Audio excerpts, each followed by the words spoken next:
ಮೈ ಮೇಲೆ ಹಾವೆಲ್ಲ ಹಾಕೊಂಡು ಓಡಾಡೋದು ಅಷ್ಟು ಈಸಿ ಮಾತಲ್ಲ.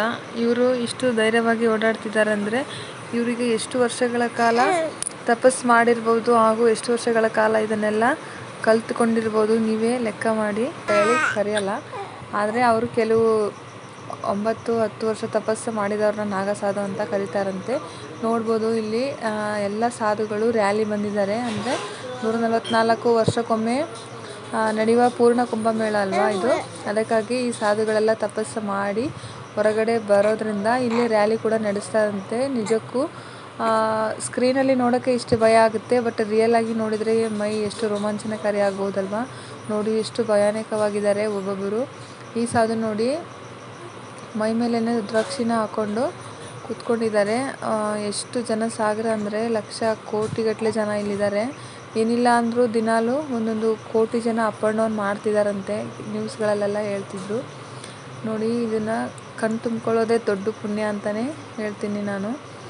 ಅಂದರೆ ಪ್ರಯಾಗ್ರಾಜಲ್ಲಿ ನಡೀತಿರೋದ್ರಿಂದ ಗಂಗಾ ಮತ್ತು ಯಮುನಾ ಸಂಗಮವಾಗಿ ಸರಸ್ವತಿ ನದಿಯನ್ನು ಕೂಡ ಸಂಗಮವಾಗಿರೋದ್ರಿಂದ ಇಲ್ಲಿ ಸ್ಪೆಷಲ್ ಇರೋದ್ರಿಂದ ಸ್ನಾನ ಮಾಡ್ಕೊಂಡು ಬಂದರೆ ನಮ್ದು ಏನು ಪಾಪಕರ್ಮ ಇದ್ದರೂ ಕೂಡ ಕಳೆಯುತ್ತೆ ಅನ್ನೋದು ಒಂದು ನಂಬಿಕೆ ಕೂಡ ಬಲವಾಗಿ ನಾವು ನೋಡ್ಬೋದು.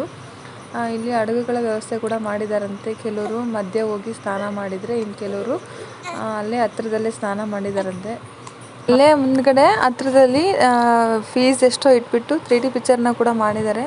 ಅಂದರೆ ಎಲ್ಲನೂ ಕೈಲಾಸಕ್ಕೆ ಸಂಬಂಧಪಟ್ಟ ಹಾಗೆ ಕೆಲವು 3D ಪಿಕ್ಚರ್ಗಳನ್ನ ಹಾಕಿದ್ದಾರೆ. ಅದನ್ನು ಕೂಡ ತುಂಬಾ ಚೆನ್ನಾಗಿರುತ್ತೆ ನೋಡೋಕ್ಕೆ. ನನಗೆ ಅಲ್ಲಿ ಹೋದವರೇ ಇದನ್ನು ಸೆಂಡ್ ಮಾಡಿದ್ದು, ಅದಕ್ಕಾಗಿ ನಾನು ಇದನ್ನು ಶೇರ್ ಮಾಡ್ತಾ ಇದ್ದೀನಿ. ಇನ್ನು ಕೆಲವು 3D ಪಿಕ್ಚರ್ಸ್ ಥರನೇ ಲೈಟಿಂಗ್ಸ್ನೆಲ್ಲ ಆ್ಯಡ್ ಮಾಡಿ ಶಿವಂದು ಸ್ಟ್ಯಾಚು ಅದನ್ನೆಲ್ಲ ಹಾಕ್ಬಿಟ್ಟು ಅದನ್ನು ಕೂಡ ಚೆನ್ನಾಗಿ ಮಾಡಿದ್ದಾರೆ. ಸೌಂಡ್ ಎಫೆಕ್ಟ್ ಮತ್ತು ಸಾಂಗಿಂದ ಕೇಳೋದ್ರಿಂದ ಮೈ ತುಂಬಾ ಜುಮ್ ಅನ್ನುತ್ತೆ, ತುಂಬಾ ರೋಮಾಂಚನಕಾರಿಯಾಗಿ ಕೂಡ ಕಾಣಿಸುತ್ತೆ. ತುಂಬಾ ಇಂಟ್ರೆಸ್ಟಿಂಗ್ ಆಗಿರುತ್ತೆ. ವಿಡಿಯೋನ ಕೊನೆವರೆಗೂ ನೋಡಿ. ಹಾಗೆ ನೋಡಿ ಇಲ್ಲೇ 3D ಪಿಕ್ಚರ್ನಲ್ಲಿನೇ ಶಿವನ ಸಮುದ್ರ ಹಾಗೂ ಇಂಥದನ್ನೆಲ್ಲ ಎಂತೆಂಥ ಸಾಧುಗಳಿದ್ದಾರೆ ನೋಡಿ. ಇವಾಗಿನ ಕಾಲದಲ್ಲಿ ಮೈಗೆ ಬಟ್ಟೆನೇ ವಜ್ಜೆ ಆಗಿರಬೇಕಾದ್ರೆ, ಅಂದರೆ ಭಾರ ಆಗಿರಬೇಕಾದ್ರೆ ಈ ಸಾಧುಗಳು ತಪಸ್ಸು ಮಾಡಿರೋದ್ರಿಂದ ಶಿವನ ಆಶೀರ್ವಾದ ಇವ್ರ ಮೇಲೆ ಇರೋದ್ರಿಂದ ಇಷ್ಟೆಲ್ಲ ರುದ್ರಾಕ್ಷಿಗಳನ್ನ ಹಾಕಿ ಎಷ್ಟು ಭಾರ ಹೊತ್ತಿದ್ದಾರೆ. ಅವರಿಗೆ ಏನು ಕೂಡ ಅನಿಸ್ತಾನೇ ಇಲ್ಲ. ಅಂದರೆ ಅವರು ದೇವ್ರ ಸಮಾನ ಅಂತಲೇ ಲೆಕ್ಕ ಅಲ್ವಾ. ನೋಡಿ ನೋಡೋಕ್ಕೆ ತುಂಬಾ ಆಶ್ಚರ್ಯವಾಗುತ್ತೆ. ಇಷ್ಟು ಆರಾಮವಾಗಿ ನಿದ್ದೆನೇ ಮಾಡ್ತಾಯಿದ್ದಾರೆ. ಈಗಿನ ಕಾಲದಲ್ಲಿ ಇಂಥದನ್ನೆಲ್ಲ ನೋಡೋಕ್ಕೆ ಒಂದು ಲೆಕ್ಕಕ್ಕೆ ನಾವೇ ಪುಣ್ಯವಂತರು ಅಂತಲೂ ಕರಿಬೋದು. ಆ್ಯಕ್ಚುಲಿ ಅಲ್ಲಿಗೆ ಹೋಗಿನೇ ನಾವು ಸ್ನಾನ ಮಾಡಿ ಇಂಥದನ್ನೆಲ್ಲ ದರ್ಶನ ಮಾಡ್ಬೋದು, ಬಟ್ ಎಲ್ಲರಿಗೂ ಹೋಗೋಕ್ಕಾಗೋದಿಲ್ಲ ಅಲ್ವಾ. ಅದಕ್ಕಾಗಿ ಇವಾಗೆಲ್ಲ ಸೋಷಿಯಲ್ ಮೀಡಿಯಾ ತುಂಬ ಮುಂದುವರೆದಿರೋದ್ರಿಂದ ನಾವು ಫೋನಲ್ಲೇ ನೋಡಿಬಿಟ್ಟು ಇಂಥದನ್ನೆಲ್ಲ ಕಣ್ ತುಂಬಿಕೊಂಡ್ರೆ ಸಾಕು. ಅಲ್ಲಿಗೆ ಹೋಗಿ ಪಾಪಕರ್ಮನ ಕಳೆದುಕೊಳ್ಳೋದಕ್ಕಿಂತ ನಾವು ಮಾಡೋ ಕಾರ್ಯದಲ್ಲಿ ಯಾರಿಗೂ ಮೋಸ ಮಾಡ್ದಿರನೇ ಇದ್ದರೆ ಅದು ಎಷ್ಟೋ ಭಾಗಕ್ಕೆ ಪುಣ್ಯ ಕೂಡ ಲಭಿಸುತ್ತೆ.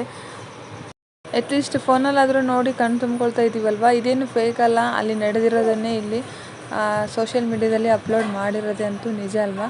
ನೋಡಿ ನೋಡೋಕ್ಕೆ ಎಷ್ಟು ಭಯಾನಕವಾಗಿದೆ. ತುಂಬಾ ಸಂತೋಷ ಆಗುತ್ತೆ. ನೋಡೋಣ ಮತ್ತೆ 144 ವರ್ಷಕ್ಕೊಮ್ಮೆ ಬರೋದು ಅಂತ ಅಂದ್ರೇನು ಸುಲಭದ ಮಾತಲ್ಲ. ನಾವೆಲ್ಲ ಅಲ್ಲಿವರೆಗೂ ಇರ್ತೀವೋ ಇರಲ್ವೋ ಗೊತ್ತಿಲ್ಲ. ಇದನ್ನು ನೋಡಿ ಕಣ್ ತುಂಬಿಕೊಳ್ಳೋಣ ಅಂತೇಳಿ ಈ ವಿಡಿಯೋನ ಎಂಡ್ ಮಾಡ್ತಾಯಿದ್ದೀನಿ. ಮತ್ತು ನೆಕ್ಸ್ಟ್ ವಿಡಿಯೋದಲ್ಲಿ ಸಿಗ್ತೀನಿ.